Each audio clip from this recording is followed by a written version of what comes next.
Hello friends, today's our topic is consumer equilibrium with the help of budget line and indifference curve.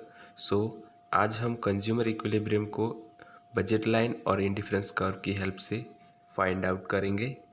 मैं अपनी पूरी कोशिश करूँगा कि आपको इस टॉपिक के बारे में फुल अंडरस्टैंडिंग हो जाए ताकि आपको दूसरा कोई वीडियो देखना ना पड़े। So first of all we understand what is consumer equilibrium. मैंने पहले भी कंज्यूमर इक्विलिब्रियम के बारे में अपने लास्ट वीडियो में भी बताया था, पर हम फिर से रिकैप कर लेते हैं थोड़ा सा। सो कंज्यूमर इक्विलिब्रियम एक ऐसा पॉइंट है जहाँ से कंज्यूमर अपनी मैक्सिमम यूटिलिटी यानी कि मैक्सिमम सेटिस्फैक्शन डिराइव करता है फ्रॉम कंजप्शन। मतलब कि कंजप्शन में से उसको मैक्सिमम सेटिस्फैक्शन मिल रहा है और वो अपनी इनकम को यूज़ कर रहा है, तब हम कहेंगे कंज्यूमर इक्विलिब्रियम। मतलब कि ऐसा पॉइंट जो उसके बजट के अंदर है, मतलब कि उसकी इनकम के अंदर है और उसको मैक्सिमम सेटिस्फैक्शन दे रहा है कंजप्शन के द्वारा, तो उसे कहेंगे हम कंज्यूमर इक्विलिब्रियम। तो अगर कंज्यूमर इक्विलिब्रियम को बजट लाइन और इंडिफरेंस कर्व की मदद से अगर हम डिफाइन करें, तो उससे पहले हमें थोड़े से पॉइंट कवर करने पड़ेंगे जिससे कि आपको डायग्राम समझने में कोई मुश्किल ही ना हो। सो गाइस, हमारा फर्स्ट टॉपिक है कंज्यूमर इनकम। मतलब कि कंज्यूमर की जो इनकम होगी वो कांस्टेंट होगी यहाँ पर। मतलब कि हमारे पास जो इनकम है वो लिमिटेड है, वो बजट के अंदर है, तो हमें यहाँ पर वो ध्यान में रखना है। और दूसरा पॉइंट है कंज्यूमर प्रेफरेंस। मतलब कि कंज्यूमर की प्रेफरेंस को भी हमें यहाँ पर ध्यान में रखना है। मान लीजिए कोई कंज्यूमर है, उसकी प्रेफरेंस है टी, तो उसकी प्रेफरेंस को हमें यहाँ पर ध्यान में रखना है कि वो उसकी प्रेफरेंस है टी। अगर उसको कॉफ़ी दी जाएगी तो वो उसके प्रेफरेंस में नहीं आएगा। मतलब कि जो टी में से उसको सेटिस्फेक्शन मिलता है वो उसे कॉफ़ी में से उतना ज़्यादा सेटिस्फेक्शन नहीं मिलेगा। ओके, तो प्राइस ऑफ टू गुड्स हम यहाँ पर मान के चलते हैं कि हम जो बाज़ार में अगर शॉपिंग करने चाह रहे हैं, मार्केट में शॉपिंग करने चाह रहे हैं, तो हम यहाँ पर दो गुड्स खरीदने वाले हैं और उन दो गुड्स के बीच में हम जो हमारी इनकम है वो अलोकेट करेंगे। तो अलोकेट करेंगे तो कौन सा इक्विलिब्रियम आएगा वो हम यहाँ पर डिसाइड करेंगे। लास्ट के जो दो पॉइंट है प्राइस रेशियो और एमआरएस यानी कि मार्जिनल रेट ऑफ सब्स्टिट्यूशन, वो दोनों मैं आपको डायग्राम के अंदर ही समझा दूंगा, वहाँ पर आपको आसानी से बेटर अंडरस्टैंडिंग हो जाएगी। तो डायग्राम ड्रॉ करने से पहले हम देख लेते हैं कि जो इक्विलिब्रियम बनता है, तो इक्विलिब्रियम बनने के लिए कौन सी कंडीशन की हमें ज़रूरत होती है, मतलब कि कौन सी कंडीशन चाहिए। फर्स्ट हमारी कंडीशन है कि जो price line should be tangent to indifference curve. मतलब कि जो हमारी प्राइस लाइन है वो इंडिफरेंस कर्व को टेंजेंट यानी कि टच करनी चाहिए। और marginal rate of substitution of goods for Y, यानी कि जो गुड्स एक्स है उसके लिए जो हम वाई का सेटिस्फैक्शन करते हैं must be equal to the price ratio of the two goods. मतलब कि जो प्राइस रेशियो है वो इक्वल टू होना चाहिए marginal rate of substitution, MRS से इक्वल होना चाहिए। हमारा सेकेंड पॉइंट है कि जो हमारा इंडिफरेंस कर्व है must be convex to the origin. मतलब कि हमारा जो इंडिफरेंस कर्व होगा वो हमारे ओरिजिन से थोड़ा सा क्या होगा, कॉन्वेक्स होगा एट द टेंडेंसी पॉइंट। मतलब कि जहाँ पर इक्विलिब्रियम बनेगा वहाँ से। तो अब हम इसका डायग्राम देखते हैं। डायग्राम में आप इस सभी कंडीशन को सभी आसानी से समझ पाएंगे और सभी इसके पॉइंट्स को भी आसानी से समझ पाएंगे। So let's do guys. तो हम इसको डायग्राम को समझते हैं और इंडिफरेंस कर्व को समझते हैं, फिर इसकी कंडीशन को समझते हैं। मतलब कि जो दो कंडीशन है हमारी, एक क्या है, slope of budget line is equal to slope of IC and indifference curve should be convex. तो इन दोनों को लास्ट में समझेंगे। पहले हम समझते हैं कि ये एमआरएस और प्राइस रेशियो क्या है। तो मान लीजिए कि हमारा एक्स गुड की प्राइस 60 रुपीज़ है और वाई गुड की प्राइस 12 रुपीज़ है।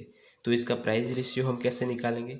तो प्राइस रेशियो का जो हमारा फॉर्मूला है वो क्या होता है, P X divided by P Y. तो यहाँ पी एक्स क्या है 60 और पी वाई है 12।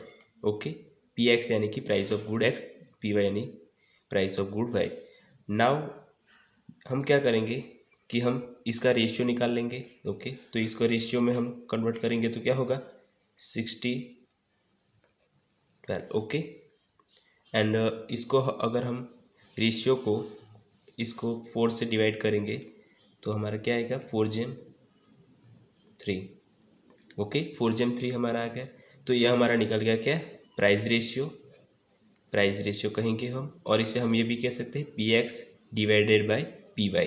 ओके नाउ MRS क्या है हमारा, तो MRS वो कि हम मार्जिनल रेट ऑफ सब्स्टिट्यूट, मतलब कि एक गुड की प्राइस बढ़ाने की या एक गुड की क्वांटिटी बढ़ाने के लिए हम दूसरे गुड की जो क्वांटिटी है वो कितनी कम कर रहे हैं। तो यहाँ पर हम देख सकते हैं कि यहाँ पर 4 इसकी क्वांटिटी बढ़ाई, तो हमने यहाँ पर 4 ली, और इसकी क्वांटिटी हमने सेक्रीफाइस कितनी की है 4, तो यहाँ पर 11 पे आए हम, तो हमने 4 क्वांटिटी इसकी सेक्रीफाइस की है।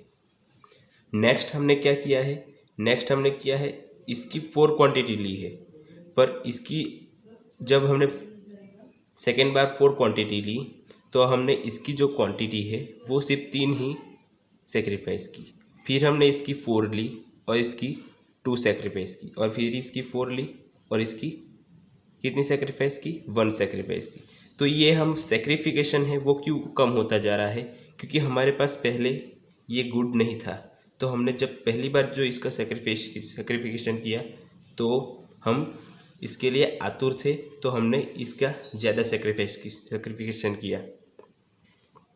नेक्स्ट जब हम दूसरी बार हमने जब सेक्रीफिकेशन किया इसका, तब हमारे पास जो गुड एक्स थी वो पहले से अवेलेबल थी, तो हमने बाकी मतलब कि दूसरे 4 लेने के लिए हम थोड़ा कम करते हैं। ये मार्जिन हमारा DMU हो गया, क्या हो गया, DMU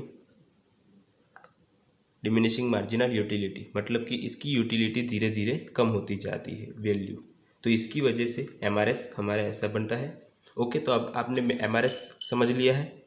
नाउ हम देखते हैं कि जो हमारा इंडिफरेंस कर्व है उस पर हम कैसे समझेंगे। तो ये हमारा इंडिफरेंस कर्व की 3 IC है, यानी कि इंडिफरेंस कर्व 3 है हमारी। यहाँ पर हमने गुड एक्स को लिया है, ओके ये हमारा गुड एक्स है, ये हमारा गुड वाई है, और ये हमारी बजट लाइन है।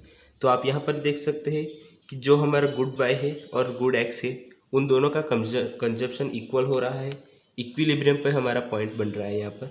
और यहाँ पर जो हमारी इक्विलिब्रियम की कंडीशन थी कि टेंजेंट होनी चाहिए, यानी कि टच होनी चाहिए हमारी इंडिफरेंस कर्व बजट लाइन को, तो यहाँ पर बजट लाइन है ये, तो बजट लाइन को इंडिफरेंस कर्व यहाँ पर टेंजेंट हो रही है। अब आप कहेंगे यहाँ पर भी तो इंडिफरेंस कर्व टच कर रही है और यहाँ पर भी, पर यहाँ पर आप देखेंगे तो यहाँ पर जो वाई गुड की क्वांटिटी ज़्यादा है और जो हमारे एक्स गुड की क्वांटिटी कम है। यहाँ पर हमारे वाई एक्स गुड की क्वांटिटी ज़्यादा है, यहाँ पर वाई गुड की क्वांटिटी कम है। यहाँ पर हमारा इक्विलिब्रियम पॉइंट इसलिए बन रहा है क्योंकि यहाँ पर दोनों की क्वांटिटी इक्वल है, और ये हमारा इक्विलिब्रियम पॉइंट ऐसे भी बन रहा है कि हमारा जो MRS है वो इक्वल टू है किससे, प्राइस रेशियो से। तो हमने इसको कंडीशन में पढ़ा था, कंडीशन हमारी क्या थी, अब हम कंडीशन देख लेते हैं इसकी। तो ये है हमारी condition, slope of the budget line equal to slope of IC, यानी कि इंडिफरेंस कर्व की जो इंडिफरेंस कर्व है उससे इक्वल होगा बजट लाइन। तो ये हमारी बजट लाइन है और इससे इक्वल है हमारा जो इंडिफरेंस कर्व है वो, ये हमारी सेकेंड वाली है वो, और हमारा प्राइस रेशियो यानी कि जो 4GEM3 है ये प्राइस रेशियो यहाँ पर कांस्टेंट क्यों रहा है, क्योंकि हमारी जो हमारी प्राइस है जो दोनों गुड्स की, वो दोनों गुड की प्राइस यहाँ पर कांस्टेंट रहेंगी, ये हमारा अजम्पशन है, इसलिए हमारा प्राइस रेशियो यहाँ पर कांस्टेंट रहेगा। MRS डिक्लाइन क्यों हो रहा है, क्योंकि हमारे लॉ ऑफ DMU की वजह से हम इसका कंजप्शन जब ज़्यादा करते हैं तो उसकी वैल्यू कम करते जाते हैं, इसलिए हम दूसरी सैक्रिफिकेशन कम करते जाते हैं दूसरे गुड की, तो ये हमारा इसलिए यहाँ पर एक कम होता जा रहा है। तो यहाँ पर क्या कह रहा था, price ratio is equal to MRS, यानी कि जो मार्जिनल रेट ऑफ सब्स्टिट्यूट है वो इज इक्वल टू होना चाहिए हमारे किससे, प्राइस रेशियो से। तो यहाँ पर इक्वल हो रहा है और यहाँ पर वहीं पर ही इक्विलिब्रियम बन रहा है। तो ये हमारा पहला कंडीशन सेक्रीफाइस हो, मतलब कि सेटिस्फाई हो गया है हमारा पहला कंडीशन। और दूसरा कंडीशन था indifference curve should be convex to origin. तो हम अब देख लेते हैं, जो ये हमारा ओरिजिन है, ये हमारा ओरिजिन है, तो इससे कॉन्वेक्स है ये, यानी कि ये इस तरह से कॉन्वेक्स होता है, इसको हम कहते हैं कॉन्वेक्स। तो इस तरह से यहाँ पर कॉन्वेक्स है ओरिजिन से, ये कॉन्वेक्स यानी कि बहिर्मुख। तो ये बहिर्मुख दिखा रहा है, हिंदी में इसको बहिर्मुख कहते हैं और इंग्लिश में इसको कॉन्वेक्स कहते हैं। ओके, तो हमारे दोनों सेटिस्फिकेशन हो गई। अब ये जो कर्व है ये होगी अनअचीवेबल, मतलब कि हमारी जो बजट लाइन है उसके ऊपर है, यानी कि हमारे बजट के बाहर है, तो ये होगी अनअचीवेबल।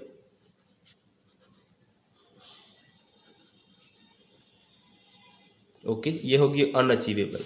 नेक्स्ट ये वाली जो कर्व है, यहाँ पर जो पॉइंट बन रहे हैं ये हो गए अंडर स्पेंडिंग, मतलब कि ये जो बजट लाइन के अंदर होंगे वो, और जो ये बजट लाइन पर है जो सारे पॉइंट बनेंगे, ये सारे जब पॉइंट बनेंगे तो ये सारे पॉइंट क्या होंगे, इन सभी पॉइंट को हम क्या कहेंगे, फुल यूटिलाइजेशन।